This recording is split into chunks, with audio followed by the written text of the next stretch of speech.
Okay,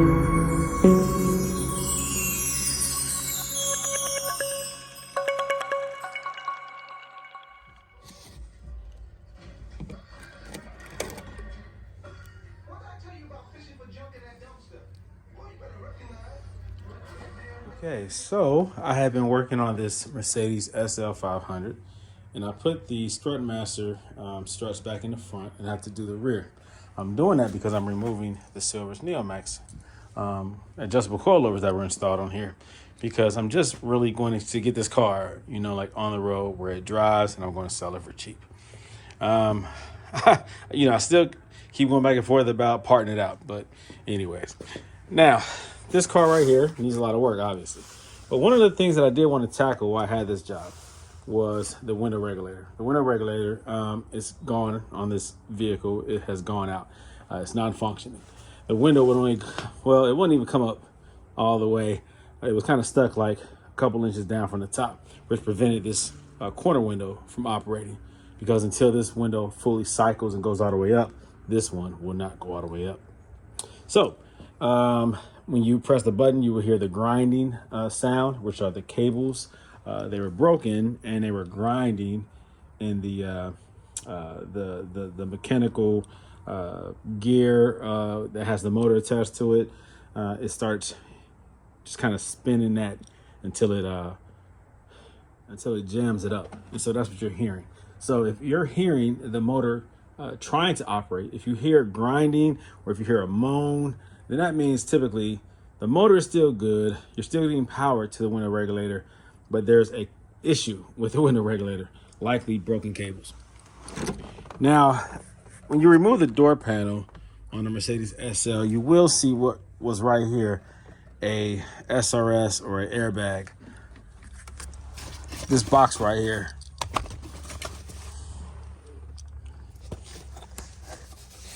Now this airbag was right here, and it was attached with those not push pins, but it's these metal, I forgot what it's called, but there's a tool that presses it in and expands the backside of it, pulls out, and it stays in place. You have to drill those out in order to remove them with a drill bit. The backside swells up with that tool and it keeps it in place. So you pretty much destroy those to remove it. Now, I was under the impression that there was something behind here that I needed to remove in order to get this window regulator out. It's not so. You do not have to remove that airbag, so don't do what I did. You do have to remove all this foam padding right here in order to get to, well, once you realize what you have to remove. Man, maybe I didn't have to remove all that, but I did. Because I'm still trying to figure out, you know, I've never removed a door panel. Well, I've never removed a window regulator from an SL. I have removed the door panel, but not the window regulator. So this stuff right here is used for sound isolation from the exterior, and also it keeps the heat, you know, inside the car, or the cold inside the car. It's like insulation as well. So it could be used as sound dampening and also insulation. So to remove this window regulator, you have to remove the screws that keep this thing in place. And the screws that keep it in place, actually, there is a 10 millimeter nut up underneath here. Looking down, you see the bracket. Most cars have access to a screw right here, but this one does not, like about right here, you know, somewhere right here. Even most Mercedes will have a bolt or a nut attached right here that you have access to somewhere in this area. But Mercedes did something different with this one. They put it right here. There was a rubber little cap right here that you have to remove, and it reveals right up under here. Also, the same thing over here. I removed all the caps just to see what I could, you know, what I needed to see. And this right here. Okay. So that's 2 on the bottom. There's 1 up top right here, another 10 millimeter, like this, right here. And the 4th one, you would think you would maybe have access right here, but no. You have to pull this back. And you get access to, can you see it?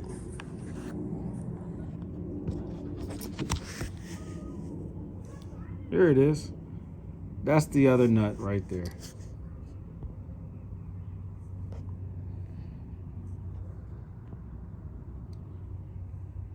All right. So to get access to that, you have to pull this back. And it reveals the other nut that's securing this window regulator. Now, I already removed the glass. In order to do that, there are 2 long bolts that you have to remove. And to access those bolts, you have to remove the speaker, which gives you access to this one, this bracket that attaches to the window. And then this one right here, you can slide down, you can push the window down and get access to it. And there's a bolt that runs through here. All right, so that's how you remove it. So use an extension and get this nut off. It also helps to access, or to, first off, to identify how it's put together by looking at your replacement window regulator.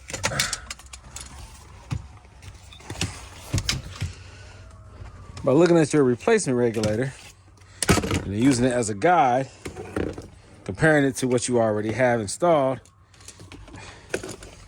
it's kind of hard to do right now. You just pull it out the car. But you lay it out just as it is inside the car.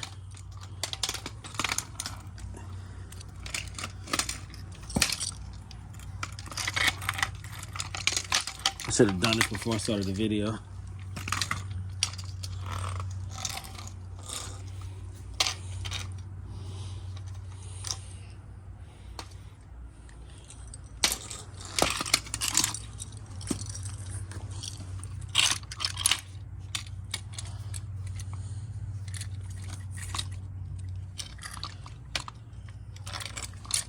Hold on. Golly. All right.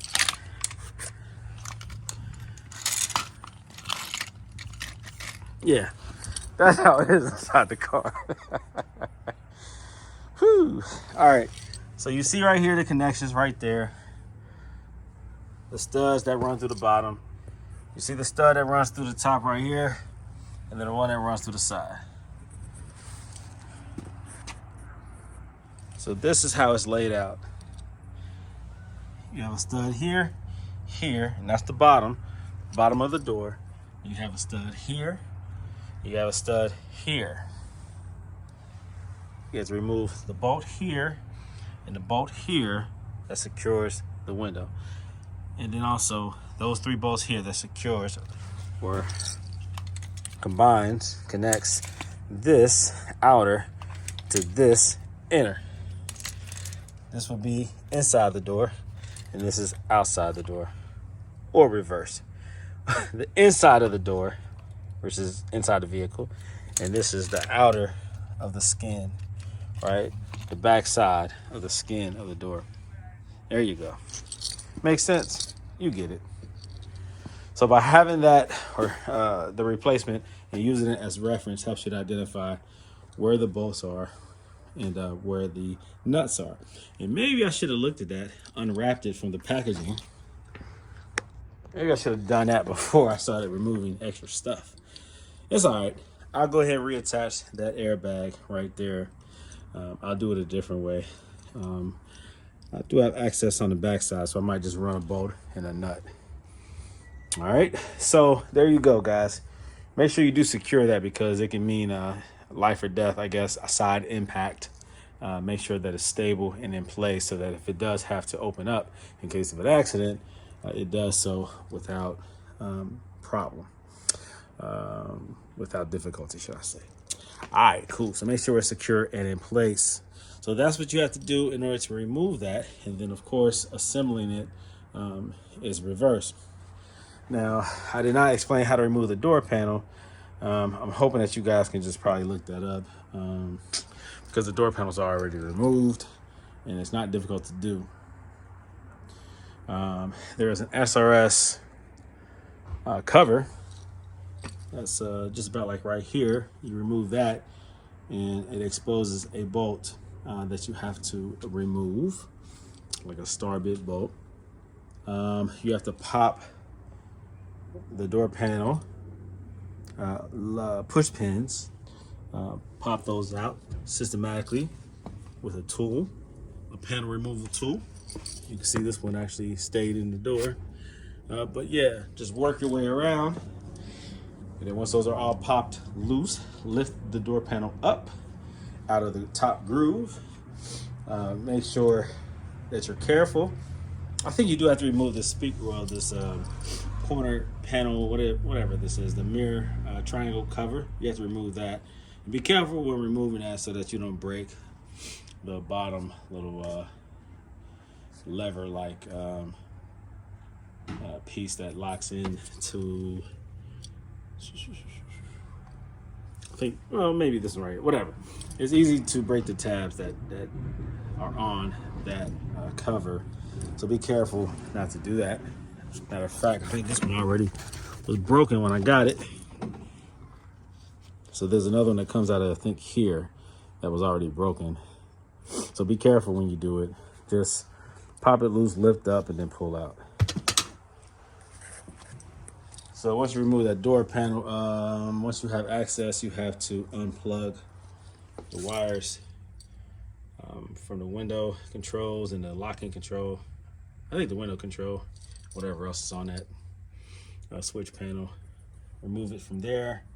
You just push and pull back to release those clips from that controller, from that little module there. And that's it, guys. So I hope you guys can understand this video.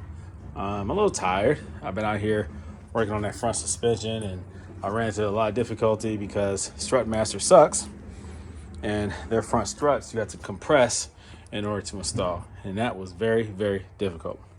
When they're fully extended out, they are so hard to compress and line up. It's not just compressing them, but lining them up into the lower control arm was very difficult if you don't have that spring compressor tool. All right, so I'm a little tired and irritated, but I thought it was important to make this video just to help explain that I did make a mistake. I did not have to remove that SRS or air bag on the side, so leave that in place. You do not need to remove that in order to remove the window regulator. I'm going to go ahead and run that screw through there. I mean the extension through there, the 10 millimeter socket. Do that and then pull this out of there.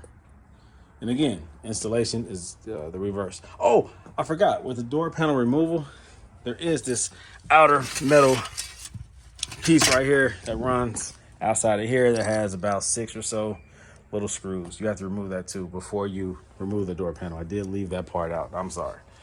So the outer metal chrome trim piece, you do have to remove that first. That allows you to pull the panel away from the door. So please do that too. My bad. All right, so again, I'm gonna go ahead and go and replace this window regulator, and that will resolve that issue. Why am I doing all this on a car that needs a lot of work? I don't know. I think even if I were to sell the car for cheap, I mean, I just want certain things to work. There's some basic things that you need to work. I don't want that person who buys this car to have to throw that into the equation, because the average person does not know how to remove and reinstall a window regulator on a Mercedes. The average buyer is not going to do that work. They have to pay somebody to do that. So they're going to calculate that as the cost of the vehicle and want to pay even less for the car. So something that's easy for me to do, I'm going to go ahead and do it and fix a few other things with this car to benefit myself financially, but also to benefit the potential buyer. All right, so I'm being nice. All right, take it how you want to. I've been in the flip game for a long time. I've kind of pulled myself out of it where I'm not buying cars to flips so much anymore. Sometimes things fall in my lap and I do take advantage of it, but I know what it's like to sell cars. I know what it's like to buy cars. And I know what it's like to And I don't know, this right here also provides a lot of education to those who want to know how to do certain things. And so while I might as well take advantage of this, it's not my personal vehicle. I don't drive it all the time. I mean, I don't drive it, period. It's not a personal car that I need to be up and running quickly. It's a car that I can slowly do things to and make content for you guys. All right. I already, it enables me to learn as I go as well and add to my resume of experience regarding the Mercedes. So it allows me to tackle a couple things that I've never had to fix on my own. So just like this, I know now what I have to deal with if my window regulator ever goes out on my SL55 down there. So there you go. That's why I'm keeping this around and fixing certain things before I get rid of it. All right. If I do decide to part it out, I'll let you guys know. And if you need some parts, holler at me and I will sell them to you. I'm not going to give them away, but I will sell them. Otherwise, I'm going to sell the car as a running car and I'm going to get it out of here. So I'll figure it out. Look at that dust. Dirty car. Man, this car is raggedy.